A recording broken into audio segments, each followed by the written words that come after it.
जीवन हमें एक मौका देता है, इसलिए जब भी सही कॉलेज चुनने का समय आए तो सिर्फ मंगलायतन यूनिवर्सिटी आपके बेहतरीन भविष्य और सर्वांगीण विकास के लिए। 3 साल से चला आ रहा रूस और यूक्रेन का युद्ध क्या खत्म होने जा रहा है? जब से अमेरिका में राष्ट्रपति डोनाल्ड ट्रंप ने सत्ता संभाली है, तभी से ही इस बात के कयास लगातार लगाए जा रहे हैं। डोनाल्ड ट्रंप ने अपनी चुनावी वादों के दौरान भी इस बात को दोहराया था कि जब वो राष्ट्रपति बनेंगे तो रूस और यूक्रेन के बीच चला आ रहा युद्ध खत्म करवा देंगे, और अब इसी दिशा में काम होना भी शुरू हो गया है।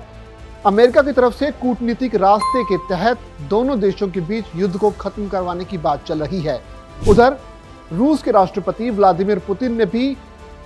इस युद्ध को फिलहाल विराम देने का ऐलान करते हुए इस बात पर अपनी सहमति जता दी है। ऐसे में अब अमेरिका यूक्रेन को मनाने के लिए तैयार हो रहा है, लेकिन इस युद्ध को रुकने से किसका फायदा होगा और किसे नुकसान झेलना पड़ेगा, और अमेरिका कैसे इस युद्ध को रुकवाकर खुद को बड़ा साबित करेगा, इस पर जानकारी दे रहे हैं रक्षा मामलों के जो जानकार हैं, डिफेंस एक्सपर्ट हैं सुशांत सरीन। उन्हें सुनिए कि कैसे रूस और यूक्रेन युद्ध को रुकने से किसका फायदा होने वाला है, उस पर उनकी राय क्या है।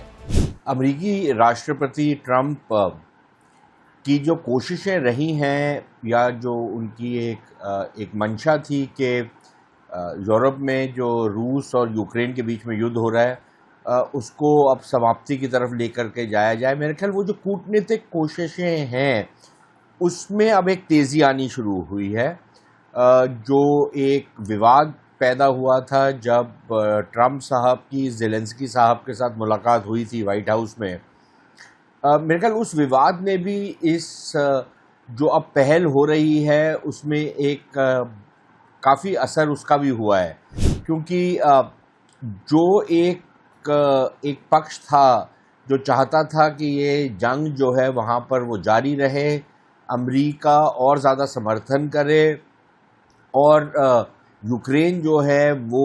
रूस को पूरी तरीके से खदेड़ दे, मेरे ख्याल वो वाली बात तो अब रही नहीं है। और जो ट्रंप साहब की जो नीति है वो ये है कि जितनी जल्दी यहाँ पर शांति लेकर के आया जाए, पहली चरण में शायद एक युद्ध विराम होगा और उसके बाद यहाँ पर एक प्रॉपर एक ट्रीटी होगी,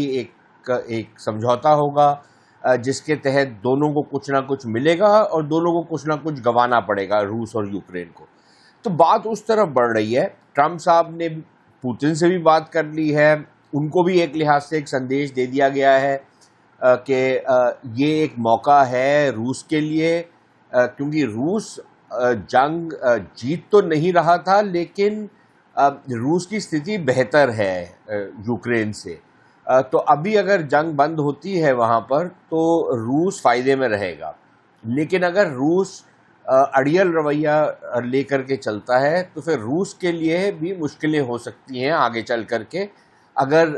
युद्ध विराम नहीं होता। तो रूस के लिए भी एक इंसेंटिव क्रिएट हुआ है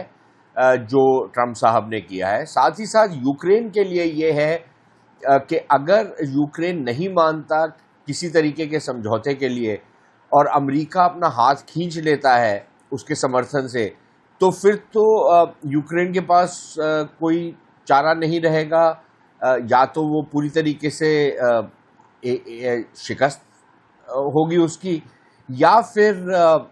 उसके पास कोई लड़ाई करने के औजार भी नहीं रहेंगे, कोई ज़रिया भी नहीं होगा। तो मेरे ख्याल दोनों अब इस स्थिति में आ गए थे कि अमेरिका जो है वो अपना असर और रसूख इस्तेमाल कर करके इन दोनों को युद्ध विराम की तरफ पहले चरण में और शायद दूसरे चरण में एक समझौते की तरफ लेकर के जाएगा। और सारी दुनिया में शायद इस कदम, अब कई लोगों को इससे प्रॉब्लम तो होगी, लेकिन सारी दुनिया में शायद इस कदम को स्वागत किया जाएगा, क्योंकि इस युद्ध का जो असर हो रहा था वो सारी दुनिया पे हो रहा था, और इसलिए मेरे को नहीं लगता कि कोई भी इसका समर्थन नहीं करेगा। ज़रूर कुछ यूरोपियन देश हैं जो चाहते थे कि ये एक मौका है कि रूस को एक लिहाज से खदेड़ा जाए, रूस की जो शक्ति है उसको कंप्लीटली तबाह कर दिया जाए। मेरे ख्याल उनको भी वो नहीं मिलेगा जो वो चाहते थे। तो कुल मिलाकर के सबने इसमें कुछ ना कुछ गंवाया है और सबको कुछ ना कुछ पाने की उम्मीद है और मेरे ख्याल तभी हालात जो है एक समझौते की तरफ जा रहे हैं। देखिए, मोदी जी का जो एक प्रयास वो ये था कि ये युद्ध बंद होना चाहिए। प्रयास तो उनका कुछ इतना नहीं था, उनका एक संदेश जो रहा दोनों रूस को और यूक्रेन को वो ये था कि ये युद्ध किसी के लिए स्वीकार्य नहीं है और जितनी जल्दी ये युद्ध बंद हो उतना अच्छा है। लेकिन हमारे को थोड़ा सा हकीकत पसंद होना चाहिए। अब हम कोशिश कर भी लेते एक युद्ध विराम करवाने की, तो शायद हमारा प्रभाव जो है वो वाला नहीं है जो अमेरिका का प्रभाव है। और मेरे ख्याल वो जो भारत और अमेरिका के बीच में जो एक बहुत बड़ा एक गैप है पावर का, ताकत का, अर्थव्यवस्था का, वो साफ तौर से दर्शाता है अमेरिका जो है वो एक विश्व शक्ति है, शायद इस समय दुनिया की एकमात्र विश्व शक्ति। रूस एक बड़ी पावर है लेकिन अमेरिका की तुलना में उस लिहाज से नहीं है। चीन भी एक बहुत बड़ी पावर है लेकिन उसकी तुलना अमेरिका से अभी तक नहीं हो सकती। और जब अमेरिका एक अपना असर और रसूख का इस्तेमाल करता है या अमेरिका जब अपना वज़न किसी एक पलड़े में डालता है तो